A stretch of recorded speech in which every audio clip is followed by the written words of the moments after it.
વિદ્યાર્થી મિત્રો, હું અશોક કોડીપાર, સરકારી ઉમા શાળા વલભીપુર આપ સૌ વિદ્યાર્થી મિત્રોનું સ્વાગત કરું છું. ધોરણ 12 ગણિતમાં ચેપ્ટર નંબર 4 નિશ્ચય વિડિયો લેક્ચર નંબર 4 માં આપ સૌ વિદ્યાર્થી મિત્રોનું હાર્દિક સ્વાગત છે. લેક્ચર 3 ની અંદર આપણે નિશ્ચયકના સંકેતો વિશે અભ્યાસ કર્યો હતો. નિશ્ચયકમાં મૂળભૂત 4 સંકેતો આવે છે. અહીંયા આગળ બોર્ડ ઉપર અંકિત કરેલા છે. એમના અર્થઘટન આપણને આવડવા જોઈએ.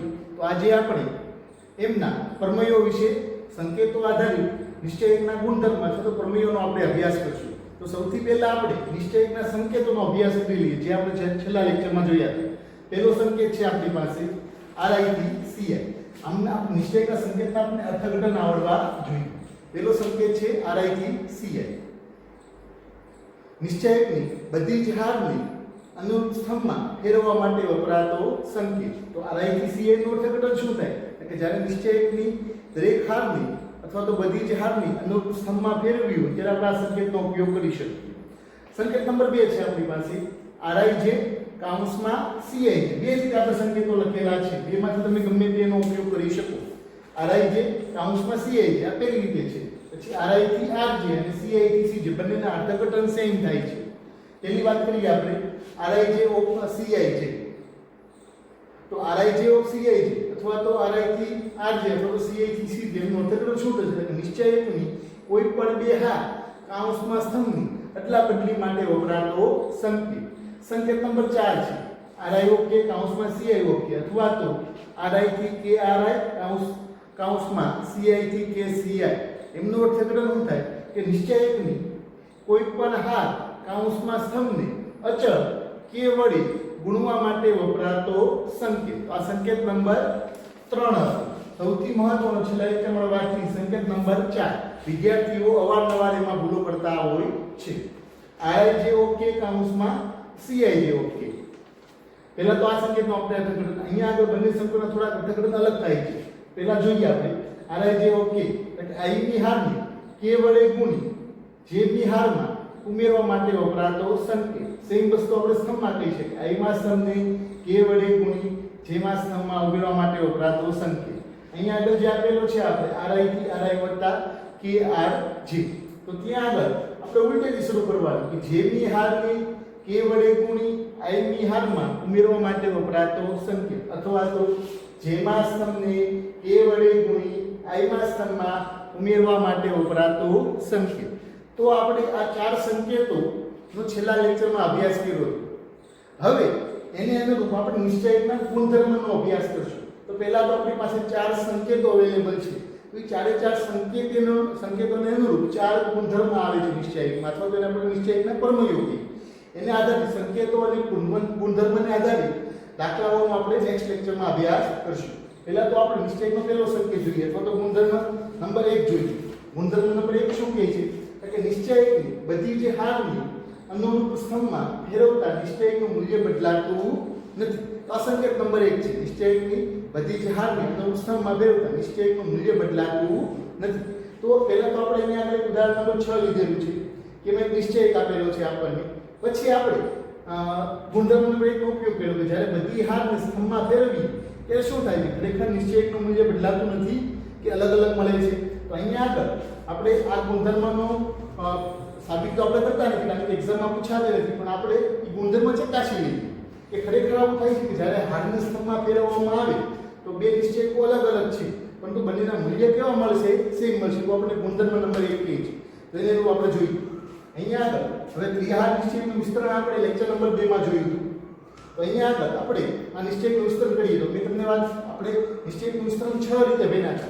R1 ના આધારે, R2 ના, R3 ના, એ જ રીતે C1, C2, C3. એટલે કે પહેલી હારના આધારે વિસ્તરણ કરી શકો તમે નિશ્ચયકનું, બીજી હારના આધારે કરી શકો, ત્રીજી હારના આધારે કરી શકો, પહેલા સ્તંભના, બીજા સ્તંભના અને ત્રીજા સ્તંભના. આપણે 6 રીતે ત્રિહાર નિશ્ચયકનું વિસ્તરણ જોયું. પણ આપણે કોઈ એક રીત વાપરવાની છે. ત્યારે જ આપણે વાત કરી કોઈ એક હાર અથવા કોઈ એક સ્તંભને અનુરૂપ આપણે વિસ્તરણનું સૂત્ર યાદ રાખશું. અહીંયા આગળ આપણે R1 ના આધારે વિસ્તરણ કરશું. હવે R1 એટલે પહેલી હારના આધારે તો આપણને ખબર છે એના માટે નિશાનીઓ આવતી હતી.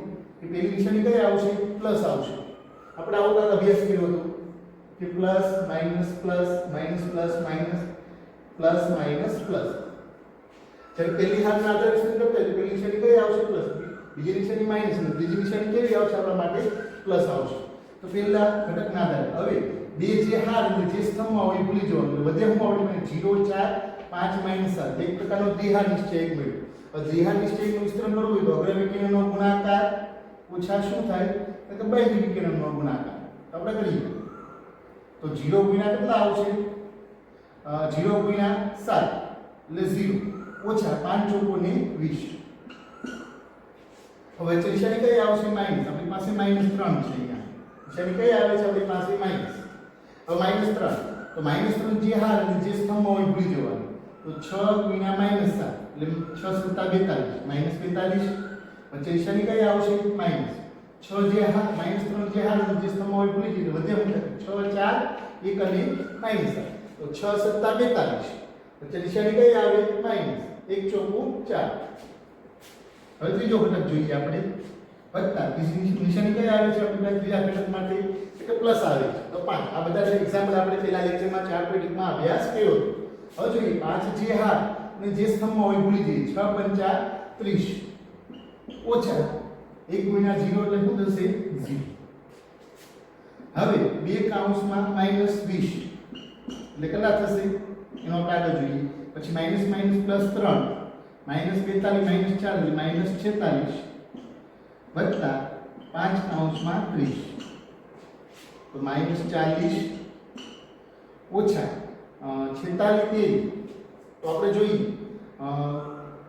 50 તેરી કેટલા થશે 150 એમાંથી આપણે 4 તેરીને બાદ કરી દીધી કેટલા આવશે -138 વત્તા કેટલા આવશે 150 5 તેરી 15 હવે આપણે માઈનસ વાળા પદનો સરવાળો કરીએ તો -178 વત્તા 150 એટલે કેટલા આવશે આપણી પાસે એટલે 178 માં 150 જાય એટલે કેટલા વધશે આપણી પાસે એટલે કે -28 28 તો ડેલ્ટાનું મૂલ્ય આપણને કેટલું મળ્યું એટલે કે -28 ઉદાહરણ નંબર 6 છે ટેક્સ્ટ બુકનું કે આપણને આવું એક સંકેત નંબર ગુણધર્મ નંબર 1 નો અભ્યાસ કરવાનો કીધો છે કે ભાઈ જ્યારે હારને સ્તંભમાં ફેરવું ત્યારે ખરેખર નિશ્ચયકનું મૂલ્ય બદલાય છે કે બદલાતું નથી આપણે ગુણધર્મ નંબર 1 શું કહે છે કે નિશ્ચયકની બધી જે હારને અનુરૂપ સ્તંભમાં ફેરવતા નિશ્ચયકનું મૂલ્ય બદલાતું નથી તો તેનું તે જ રહે છે તો હવે આપણે અહીંયા આગળ RI થી CI નો થતો શું થાય કે ભાઈ નિશ્ચયકની બધી જ હારને અનુરૂપ સ્તંભમાં ફેરવવાની મૂળભૂત નિશ્ચયક આપણી પાસે અહીંયા હતો હવે એની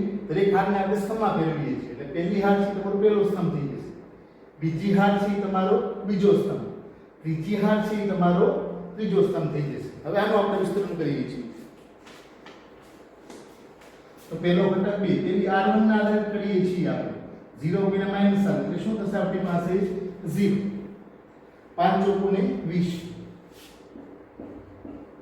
વચ્ચે નિશાની કઈ આવશે -6 કૌંસમાં હવે 6 જે હાર જે સ્તંભમાં ભૂલી જશે 7 તેરી 21 માઈનસ પ્લસ નિશાનીઓનું ખાસ ધ્યાન રાખવાનું છે 2 - 2 થાય તો ગુણાકારમાં આપણને શું કહે છે કે માઈનસ માઈનસ પ્લસ 7 તેરી 21 ઓછા 55 25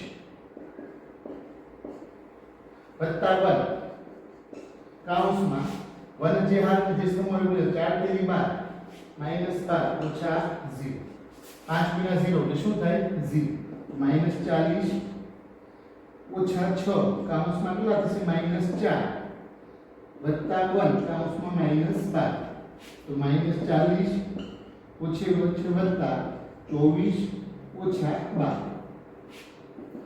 તો -12 અને -24 એટલે કેટલા થશે -62 વત્તા 24 તો 62 માંથી 24 જાય તો કેટલા આવશે આપણી પાસે 62 માંથી 24 જશે એટલે આપણી પાસે કેટલા વધશે એટલે કે -28 28 તો અહીંયા આગળ આપણે ગુણધર્મ નંબર 1 ચકાસ્યો કહેવાય કે જ્યારે નિશ્ચયકની બધી જે હારની અનુરૂપ સ્તંભમાં ફેરવવામાં આવે તો નિશ્ચયકનું મૂલ્ય બદલાતું નથી અથવા તો બીજા શબ્દમાં કહીએ તો તેનું તે જ રહે છે તો આવા આપણે ગુણધર્મ નંબર 1 જોઈએ આવા આપણે કુલ આજે 6 ગુણધર્મનો આપણે અભ્યાસ કરવાનો છે હવે આપણે ગુણધર્મ નંબર 2 પર આગળ જઈએ છીએ ગુણધર્મ નંબર 2 આવશે કોના આધારિત આવશે કે સંકેત નંબર બીજા ઉપર આધારિત આવશે અને સાબિતી પણ આવે છે, ટેક્સ્ટબુકમાં અવેલેબલ છે, પણ આપણે સાબિતી પૂછાતી નથી એટલે આપણે એના ઉદાહરણો દ્વારા આપણે એમને સમજીએ.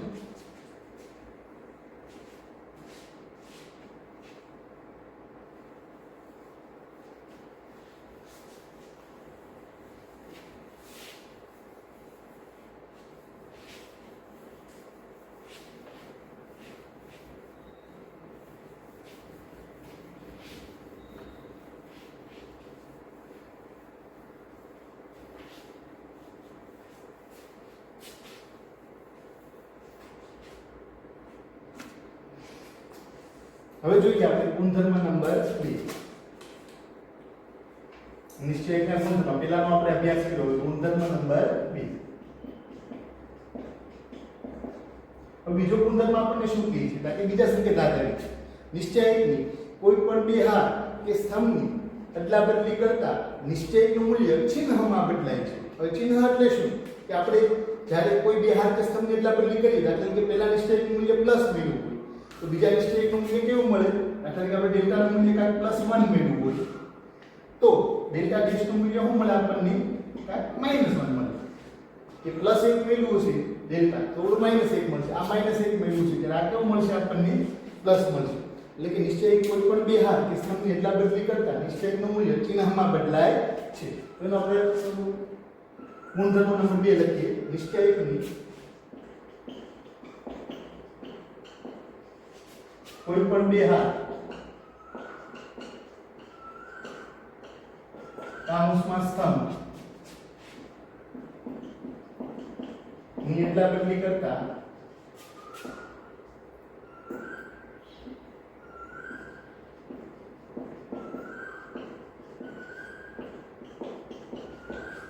નિશ્ચયકનું મૂલ્ય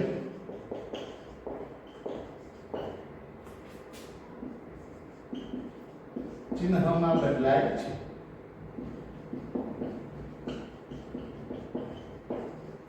એટલે આપણે જ્યારે બે હાર કે સ્તંભની અદલાબદલી કરી ત્યારે નિશ્ચયકનું મૂલ્ય ચિહ્નમાં બદલાય છે. ચિહ્નમાં બદલાયનો મીનિંગ શું થશે? કે પહેલું મૂલ્ય આપણને પ્લસ મળ્યું, બીજું મૂલ્ય શું મળે આપણને? માઈનસ મળે. એને અનુરૂપ આપણે ઉદાહરણ જોઈએ. તો એ ઉદાહરણ નંબર 7 છે આપણે ટેક્સ્ટબુકનું. ઉદાહરણ નંબર 7.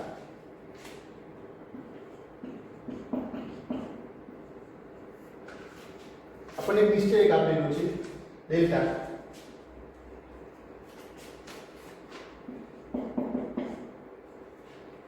બે -3 5 6 0 4. ખરેખર તો આપણને આગળનું જે ઉદાહરણ છે એ ફરીવાર રિપીટમાં આપણને આપેલું છે. જે આપણે ઉદાહરણ નંબર 6 જોયું, ત્રીજું ઉદાહરણ આપણને આપેલું છે. એમાં આપણે જ્યારે પહેલા નિશ્ચયકનું વિસ્તરણ કર્યું તો આપણને કેટલું મળ્યું હતું? -28 મળ્યું હતું. તો અહીંયા આગળ કોઈ પણ બે હાર કે સ્તંભની અદલાબદલી કરીએ આપણે આ નિશ્ચયકમાં તો બીજો નિશ્ચયક છે એનું મૂલ્ય કેટલું મળશે આપણને? +28 મળશે. તો આપણે જોયું કે બે હાર કે સ્તંભની અદલાબદલી કરવી હોય તો એના માટે આપણે સંકેત લખીએ કે સપોઝ એમ લખું છું R2 થી R3. આનો સંકલન શું થશે? કે બીજી હાર અને ત્રીજી હારની અદલાબદલી કરતા તમે કોઈ પણ બે હાર કે સ્તંભની અદલાબદલી કરી શકો. હારમાં કરી શકો અને સ્તંભમાં કરી શકો. એને અનુરૂપ આપણને ડેલ્ટા ડેશ મળશે. તો ડેલ્ટા ડેશ અહીંયા આપણા સંકેતનો ઉપયોગ કરવો હોય તો ડેલ્ટા ડેશ બરાબર શું થશે? કે આપણે R2 થી R3 આનો સંકલન શું થાય કે બીજી અને ત્રીજી હારની અદલાબદલી કરતા પહેલી હાર તો એમનો લે 2 - 3 5. કેમાં ફેરફાર થશે? કે બીજી ત્રીજી હારમાં ફેરફાર થશે. તો બીજી હાર છે ત્રીજી હાર છે તમારી કઈ થઈ જશે? બીજી હાર. અને બીજી હાર છે તમારી કઈ થઈ જશે? પહેલી હાર. આનું વિસ્તરણ આપણે કરતા નથી કારણ કે ઉદાહરણ નંબર 6 ની અંદર સેમ બંને ઉદાહરણ આપણે ટેક્સ્ટબુકમાં આપેલા છે. ઉદાહરણ નંબર 6 ની અંદર આપણે આનું વિસ્તરણ કર્યું હતું. કેટલું મળ્યું હતું આપણને? આનું મૂલ્ય કંઈક -28 મળ્યું હતું. તો એ આપણે આગલા દાખલામાં જોયેલું જ છે. તો અહીંયા આગળ આપણે પરિવાર વિસ્તરણ કરતા નથી. આનું વિસ્તરણ કરીએ એ આપણને શું મળવું જોઈએ? એટલે કે આ -28 મળ્યું તો +28 આપણને મળવું જોઈએ. તો આપણો ગુણધર્મ નંબર 2 ચકાસાય. તો આપણે આનું વિસ્તરણ કરવાનો પ્રયત્ન કરીએ. R1 ના આધારે આપણે વિસ્તરણ કરીએ છીએ. એટલે પહેલી હારના આધારે આપણે વિસ્તરણ કરીએ છીએ. તો બે કાઉન્સમાં 5 ચોકુ 20 બે જે હાર ને જે સ્તંભમાં હોય ભૂલી જવાનું. વધે હું 5 ચોકુ 20 ઓછા 0 × 7 એટલે કેટલા આવશે? 6.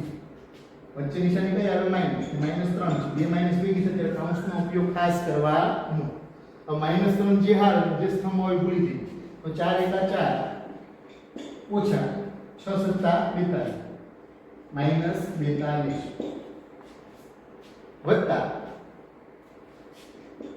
ત્રીજો ઘટક કેવો આવશે પ્લસ તો 5 જે હાર જે સ્તંભ આવે ભૂલી જવાનું 1 * 0 એટલે શું આવશે 0 ઓછા 6 * 25 तो 2 કાઉન્સમાં 20 ઓછા ઓછે ઓછે વત્તા 3 4 વત્તા 42 વત્તા 5 કાઉન્સમાં -30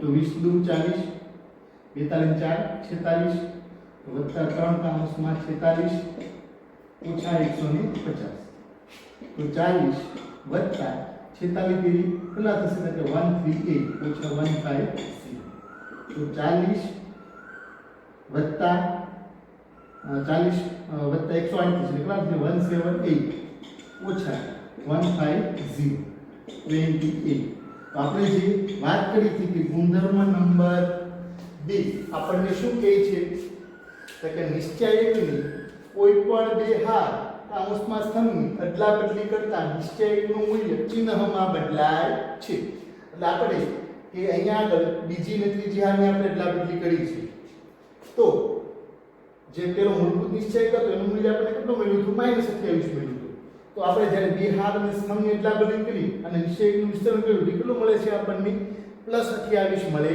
છે એનો મીનિંગ કે જ્યારે બે હાર કે સ્તંભની અદલા અહીંયા આગળ આપણે બીજા ને ત્રીજી હારની અદલા બદલી કરી તમે કદાચ બીજા અને ત્રીજા સ્તંભની અદલા બદલી કરીને વિસ્તરણ કરો તો એ તમને કેટલું મળે 28 મળે પહેલી અને બીજી હારની અદલા બદલી કરીને વિસ્તરણ કરો તો એ તમને કેટલું મળે +28 મળે દરેકમાં કિસ્સામાં +28 મળે એ આપણે ગુણધર્મ નંબર 2 કહે છે તો ગુણધર્મ નંબર 2 છે એ સંકેત નંબર 2 પર આધારિત છે હવે આપણે ત્રીજા સંકેત તરફ આગળ વધીએ ત્રીજા ગુણધર્મ તરફ આગળ વધીએ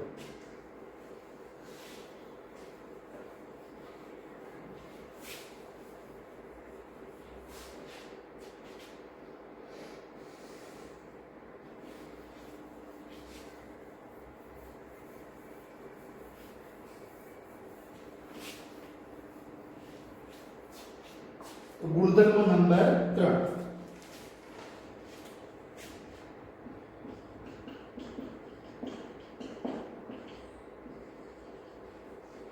अब गुणधर्म नंबर 3 કોના પર આધારિત હશે તો કે સંકેત નંબર 3 સંકેત નંબર 3 આપણે શું કીધી હતી કે નિશ્ચયકના કોઈ પણ હાર કે સ્તંભની k વડે ગુણતા નિશ્ચયક k વડે ગુણવા માટે વપરાતો સંકેત તો અહીંયા આગળ એને નો આપણે ગુણધર્મ નંબર 3 જોઈએ તો નિશ્ચયકની કોઈ પણ હાર કાઉન્સમાં સ્તંભને k વડે ગુણતા નિશ્ચયકનું મૂલ્ય k ગણું મળે છે તો આપણે જોઈએ નિશ્ચયકની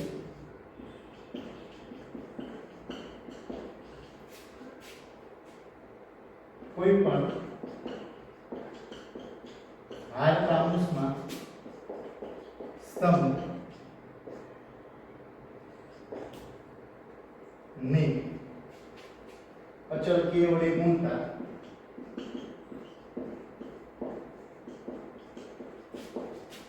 નિશ્ચયકનું મૂલ્ય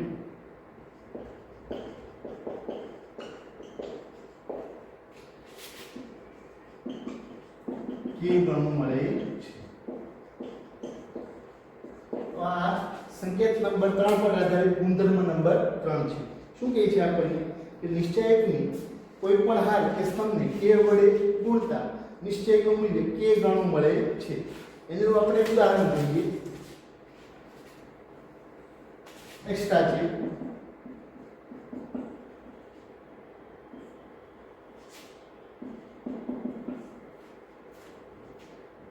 ત્રણ બે એક -1 0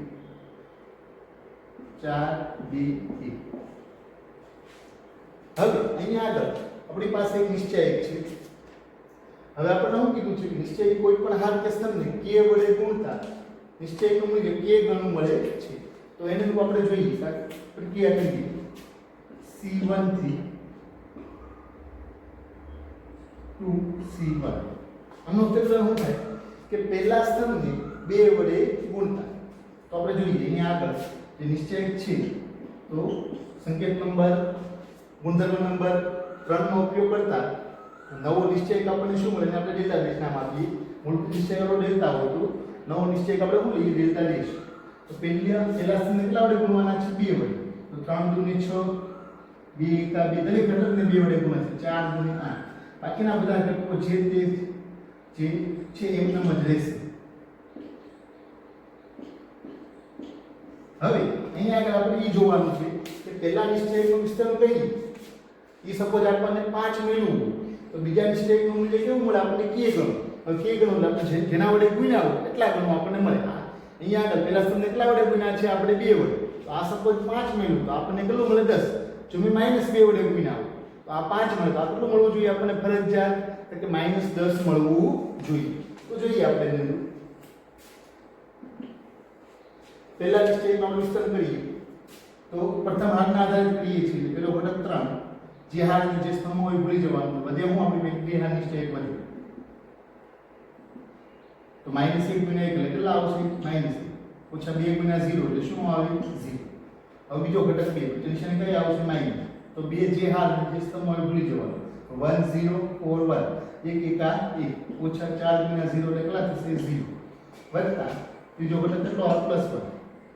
તો 1 જે હાર જે સ્તંભ હોય ભૂલી જવાનું. 1 એકા 1 1 2 4 એકા 4 નિશાની વચ્ચે માઈનસ આવે. અહીંયા આગળ બેનો ગુણાકાર કેવો આવશે માઈનસ માઈનસ શું થાય પ્લસ.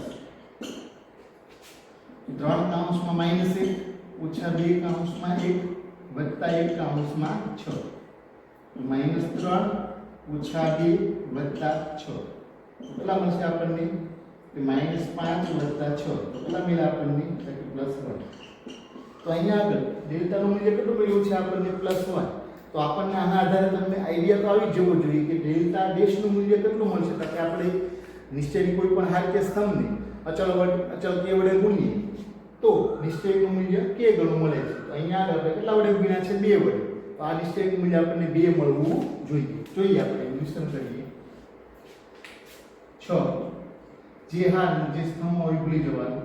તો 6 કાઉન્ટ -1 ગુણ્યા 1 એટલે -1 ઓછા 2 ગુણ્યા 0 એટલે શું આવશે 0 ઓછા પછી નિશાની કઈ આવશે -2 જે હાર જે સ્તંભ હોય ભૂલી ગયું 2 એકા 2 ઓછા 0 ગુણ્યા 8 એટલે શું થશે 0 વત્તા 1 જે હાર જે સ્તંભમાં હોય ભૂલી ગયું 2 દૂની 4 વત્તા જો વચ્ચે નિશાની માઈનસ આવે તો અહીં 8 એકા 8 એટલે માઈનસ આવે. માઈનસ માઈનસ શું થશે પ્લસ.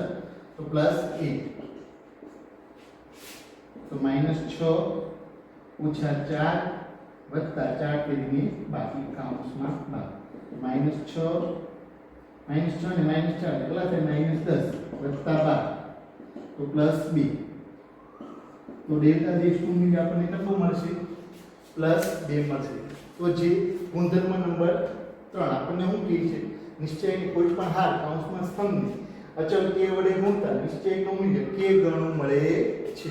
તો અહીંયા આગળ પેલું કેટલું મળ્યું આપણને 1 તો ડેલ્ટા ડેશ કેટલું મળે છે 2. આવા તો બીજા ઉદાહરણો ઘરે જે કરી શકો. સપોઝ કે અહીંયા આગળ આ જે નિશ્ચયક છે એને હું -3 વડે ગુણું તો -3 વડે ગુણું તો અહીંયા આગળ આ આપણને +1 મળ્યું. આ કેટલા મળે આપણને -3. તો આ ગુણધર્મ નંબર 3 હતો. હવે આગળ આપણે સંકેત નંબર 4 પર આધારિત પ્રમેયનો અભ્યાસ કરીશું.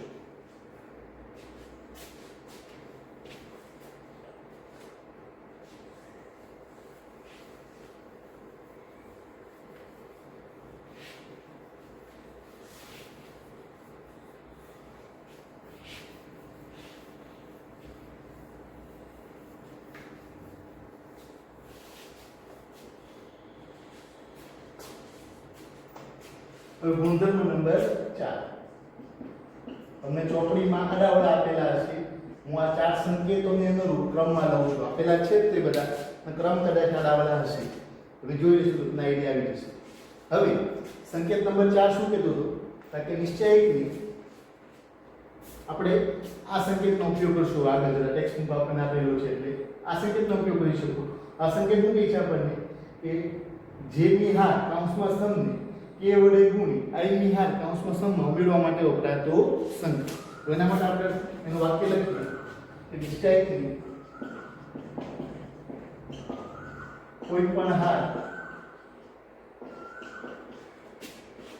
કાઉન્સમાં સ્તંભના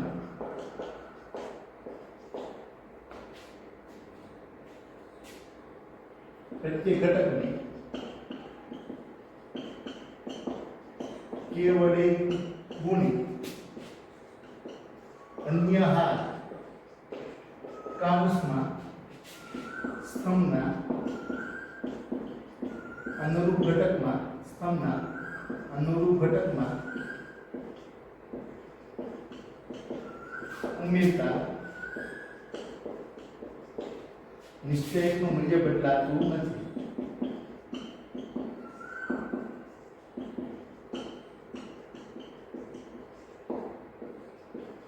તો આ સંકેત નંબર 4 પર આધારિત ગુણધર્મ નંબર 4 છે. નિશ્ચયકની કોઈ પણ હાર કાઉન્સમાં સ્તંભના પ્રત્યેક ઘટકને અચળ કે વડે ગુણી અન્ય હાર કે સ્તંભમાં ઉમેરતા નિશ્ચયકનું મૂલ્ય બદલાતું નથી. તેનું આપણે ઉદાહરણ જોઈએ.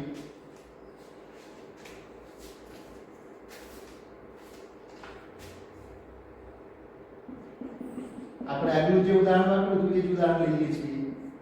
ડેલ્ટા બરાબર 3 2 1 1 1 0 4 2 1. તો અહીંયા આગળ આનું વિસ્તરણ કર્યું તો આપણને કેટલું મળ્યું? તો આનું મૂલ્ય +1 મળ્યું. હવે આપણે આ સંકેતનો ઉપયોગ કરીએ. આપણે આગળ ગુણધર્મ નંબર 3 ની અંદર આપણે આનું વિસ્તરણ કર્યું હતું, તો અત્યારે આપણે કરતા નથી. તો જોઈએ આપણે સંકેતનો ઉપયોગ કરીએ. R2 થી R2 વત્તા CR1. હવે જો અહીંયા આગળ સંકેતમાં ખાસ ધ્યાન રાખવાનું. સંકેતમાં વિદ્યાર્થીઓ અવારનવાર ભૂલો કરતા હોય છે. ઊંધેથી શરૂ કરવાનું કે પહેલી હારને 3 વડે ગુણી ક્યાં ઉમેરતા? તો કે બીજી હારમાં ઉમેરતા. અહીંયા આગળ R2 થી એવું આપણે R2 થી એવું લખ્યું છે આપણે. એનો મીનિંગ કે ફેરફાર થશે કેમાં થશે? ખાલી માત્ર તો કે બીજી હારમાં. અહીંયા આગળ આપણે R1 થી લખ્યું હોય તો પહેલી હારમાં ફેરફાર થાય. અહીંયા આગળ આપણે C1 થી લખ્યું હોય તો પહેલા સ્તંભમાં ફેરફાર થાય. પહેલી હારને આપણે 3 વડે ગુણવાની છે, પણ ઉમેરવાની ક્યાં છે? એટલે બીજી હારમાં. એટલે પહેલી હારને 3 વડે ગુણી અને બીજી હારમાં ઉમેરી દઈએ. પહેલી હારમાં કોઈ ફેરફાર થાય નહીં. ફેરફાર કેમાં થશે? માત્ર બીજી હારમાં થશે. તો આપણે જોઈએ આપણે કઈ મૂળભૂત નિશ્ચય હતો તો એનો અનુરૂપ બીજો નિશ્ચય કરીએ ડેલ્ટા દેશ. તો આપણે સંકેત આપીએ કે અહીંયા આગળ શું કહે છે? પહેલી હારને 3 વડે ગુણી બીજી હારમાં ઉમેરતા. તો પહેલી હારને 3 વડે ગુણી તો 3 ફેરીને 9 ક્યાં ઉમેરવાનું છે? આપણે બીજી હાર. તો 9 + 1 પહેલી હાર સંયુક્ત જ રહેશે. પહેલી હારમાં કોઈ ફેરફાર થશે નહીં. ખાસ યાદ રાખવાનું અહીંયા આગળ જે હોય જે હાર અથવા એમાં ફેરફાર થતો હોય, અહીંયા આગળ ફેરફાર થતો હોય નહીં.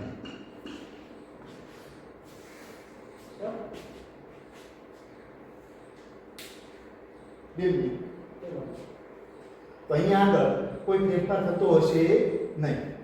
તો આપણે જોઈએ 3 ફેરીને 9 9 ની કેટલા થશે? 10 2 2 4 4 માઈનસ 1 વત્તા 4 કેટલા થશે? 3 3 1 3 3 વત્તા 0 એટલે કેટલા થાય? 3 4 2 1. હવે જોઈએ આપણે આ નિશ્ચયકનું વિસ્તરણ કરીએ તો 3 કાઉન્સમાં 3 1 3 -3 2 6 ઓછા 2 કાઉન્સમાં 2 જે હાર જે સ્તંભમાં ભૂલી જવાનો 10 - 12 ઓછા વત્તા 1 કાઉન્સમાં શું આવશે? એટલે 1 જે હાર જે સ્તંભમાં 10 * 20 20 ઓછા 4 * 12. તો 3 કાઉન્સમાં -3 ઓછા 2 કાઉન્સમાં -2 વત્તા 1 કાઉન્સમાં 8. તો -9 વત્તા કેટલા થશે? 4 વત્તા કેટલા થશે આપણી પાસે? 8.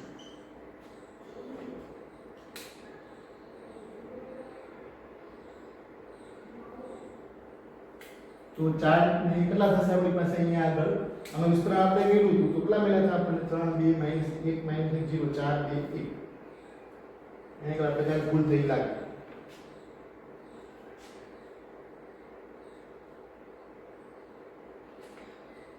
3 તેરીને 9 3 વડે ગુણ્યા છે. પહેલી હારને 3 વડે ગુણી ક્યાં ઉમેરવાની? બીજી હારમાં. તો 10 3 * 2 = 6. અહીંયા આપણે ભૂલ છે નાખી. અહીં કેટલા થઈ જશે? 5. તો તો 5 એકા 5,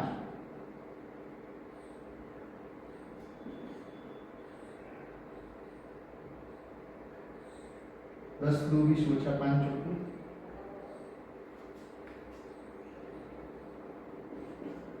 અહીંયા કેટલા આવશે આપણી પાસે 0, -9 ઓછા 4,